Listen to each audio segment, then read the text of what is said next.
কালকে দেখলাম খানজান আলী রহমাতুল্লাহ আলাইহির মাজারে কিছু মানুষের একটা কুকুর ছেড়ে দিয়ে কুমিররে খাওয়াইছে। একটা কুকুর ছেড়ে দিল কুমিরকে খাওয়ানোর জন্য। কি বিভৎস একটা কায়দা দেখেন। ওই মাজারে দেখলাম মাঝে মধ্যে মুরগি এবং ছাগল নিয়ে কুমিররে খাওয়ানো হয়। খুব মনোযোগ দেবেন। কুকুর ছেড়ে দিয়ে কুমিরকে খাওয়ানো হলো, একটা জ্যান্ত কুকুর ছেড়ে দেওয়া হলো কুমিরকে খাওয়ানোর জন্য। তাহলে বোঝা গেল মানব তার আসল সভ্যতা হারিয়ে ফেলেছে, মানুষ তার মানবিকতা হারিয়ে ফেলেছে। ভারতে দেখলাম এক মুসলমানকে এক হিন্দু জবাই দিচ্ছে প্রকাশ্যে, কোনো মানুষ বাধা দেয় না, কোনো মানুষ ফেরায় না। মাঝে মধ্যে ইন্ডিয়াতে মুসলমান হত্যা করা হয়, বিভিন্ন দোহাই দিয়ে মুসলমান মব সৃষ্টি করে মুসলমান মেরে ফেলে দেওয়া হয়। বাংলাদেশেও মাঝে মধ্যে দেখা যায় এইগুলি জায়গায় জায়গায় মারামারি পিটি হয়। তার মানে বোঝা গেল এখনো পর্যন্ত আমরা মানুষ নামের মানুষ হতে পারি না। ঈদের দিন মুসলমান পিটি করে, তো কি নিয়ে জানেন? টেকা লইয়ে ঈদের মাঠে টেকা ভাগাভাগি লইয়ে পিটি করে মুসলমান। শয়তানে হাসকে উড়ে সিটারে করে সিটা। তোরা তো আমারে ফেল করে ফেলছিস।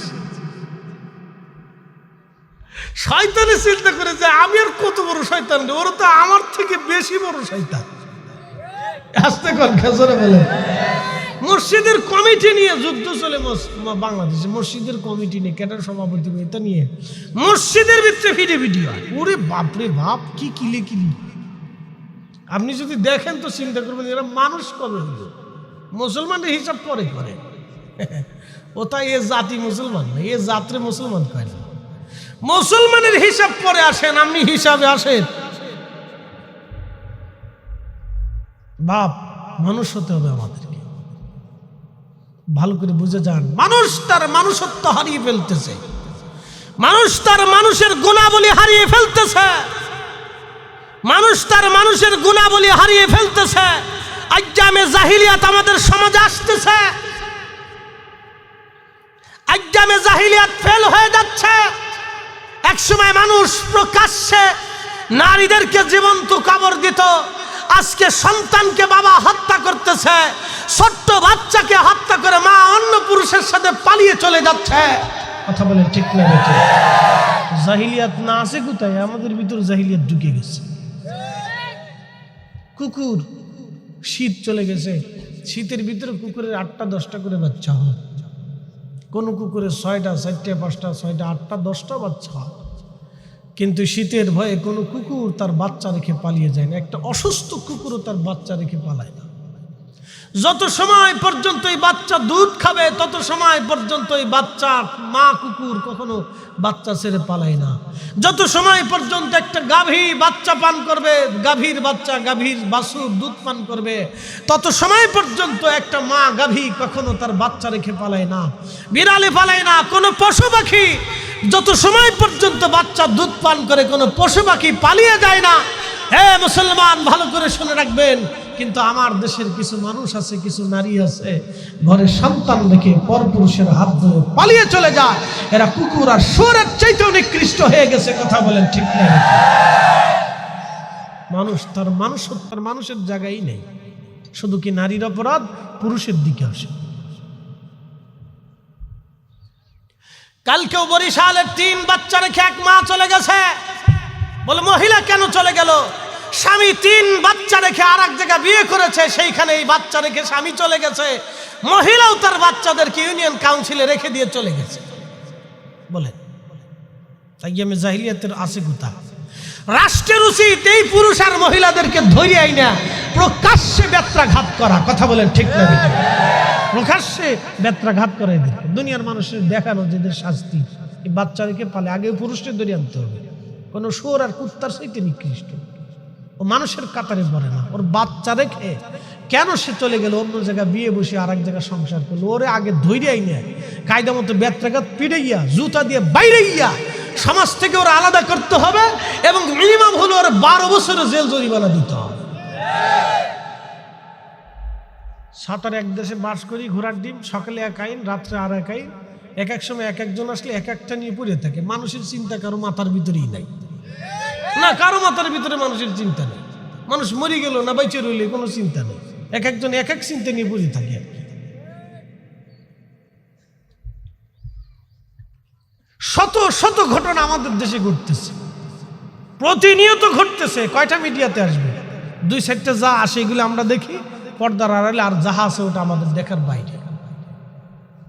এই অবস্থায় জন্য মানুষ তার মানুষত্ব হারাচ্ছে, মানুষ তার মানবিক দিক হারাচ্ছে, মানুষ তার নিজের পরিচয় ভুলে গেছে যে কুনতুম খায়রা উম্মাহ, এরা যে সৃষ্টির শ্রেষ্ঠ জাতি মানুষ ভুলে গেছে।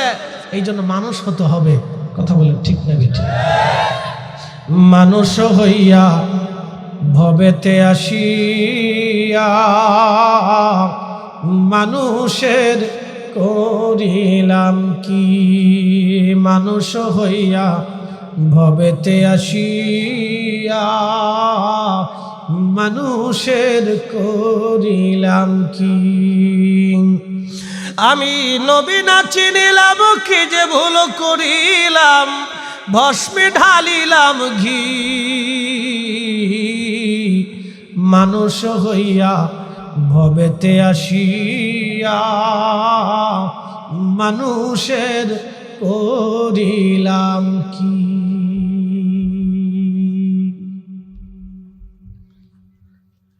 হাজিরিন, সাহাবীরা বলেন, হুজুর গিরগিটি কেন মারবো?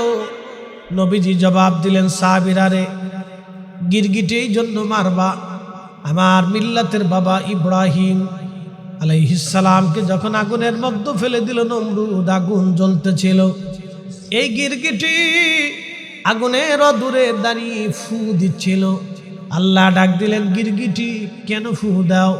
বলে, রাব্বি আগুন যাতে বেশি করে জ্বলে সেই জন্য ফু দিচ্ছি।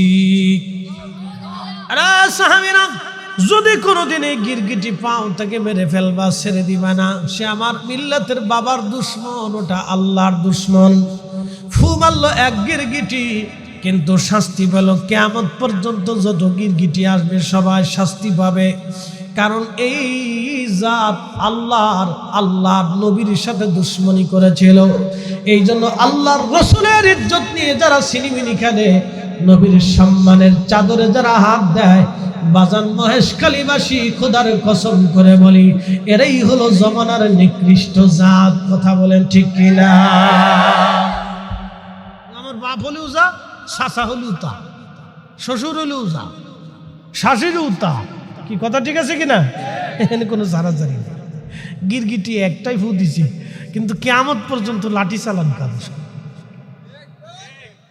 এই জন্য আমাদের সমাজে বহু গিরগিটি আছে। কয়েকদিন আগে এক শায়েখ বলে ফেললো, রসুলের আব্বা আম্মা জাহান্নামী। আচ্ছা আপনারা বলেন তো, 1450 বছর পরে আইসা নবীজির আব্বা আম্মারে জাহান্নামে পাঠাইয়া এরা কি বুঝাইতে চায়? বলেন, আমারে বলেন, 1450 বছর পরে আইসা প্রিয় নবীর আব্বা আম্মারে কাফের বানাইয়া জাহান্নামী বানানোর অর্থটা কি? এখানে কি উদ্দেশ্য আছে? ডাল মে কুছ কালা হ্যায়। এখানে উদ্দেশ্য হচ্ছে ইহুদিদের এজেন্ডা বাস্তবায়ন করা, লা মাযহাবীদের এজেন্ডা বাস্তবায়ন করা, কাফেরদের এজেন্ডা বাস্তবায়ন করা। আমরা সুন্নিরা জিন্দা থাকতে হতে দিতে পারি না। কথা বলেন ঠিক না বেঠিক? নারায়ে তাকবীর, নারায়ে রিসালাত, আহলে সুন্নাহ ওয়াল জামাত জিন্দাবাদ। 1450 বছর পরে এই কথা বলার অর্থ কি? কথা ঠিক আছে কিনা? 1450 বছর পরে আমরা কি এই কথা শুনতে চাই? আমাদের কি শিখানোর দরকার? রসুলের আব্বা আম্মা জান্নাতি নাকি জাহান্নামী, এই কথা তো আমাদের প্রয়োজন নাই। আছে রসুলের আব্বা আম্মা জান্নাতি, এটা তো বুঝার আর কোনো কিছু নাই। আপনি শুধু বুঝেন, রসুলের আব্বা আম্মারে কেউ যদি জাহান্নামী মনে করে কবরে চলে যায়, কিয়ামতের ময়দানে আল্লাহ রসুল যদি জিজ্ঞেস করে, উম্মত তুমি আমার সম্মানিত পিতামাতা যাদের রেহেমে জেসেমে দুনিয়াতে আমি আসছি, তুমি তাকে কাফের মনে করতা, আর আমার কাছে আসছো, কাফেরের সন্তানের কাছে আসছো হাউজে কাউসারের পানি নেওয়ার জন্য। কথা বলেন, আমাকে বুঝাই দেন। রাসূল করিম সেই দিন যদি আক্ষেপ করে বলে, উম্মত দুনিয়ার ভিতরে তুমি আমার আব্বা আম্মাকে কাফের বলতা, আজকে তুমি কিয়ামতের ময়দানে আসছো কাফেরের সন্তানের কাছে শাফায়াত নেওয়ার জন্য, তুমি আসছো আজকে কাফেরের সন্তানের কাছে হাউজে কাউসার নেওয়ার জন্য, তুমি আসছো আজকে কাফেরের সন্তানের কাছে সন্তুষ্টির রাজামন্দি নেওয়ার জন্য। জবাব দাও। বাকি দলিল শুধু দিলাম না, শুধু এতটুকুন কথা বললাম যে কিয়ামতের ময়দানে আল্লাহ রাসূল যদি জিজ্ঞেস করে তখন বলবে আমার শায়েকে বলছে। তো তোমার শায়েকরে নিয়ে আসো, শায়েকের কাছে যাবে, শায়েক জি আপনি আমাকে শিখিয়েছিলেন রসুলের আব্বা আম্মা কাফের, তো আমি তো ধরা খেয়ে গেছি। কি কথা ঠিক আছে কি? আমি ধরা খেয়ে গেছি, তা আপনি আমার কিছু বাঁচান। তো শায়েক বলবো জুতা দিয়ে বাইরে তোরে কিন্তু সরব, দূরে যা শতান, আমি নিজেই চিন্তায় আছি আজকে।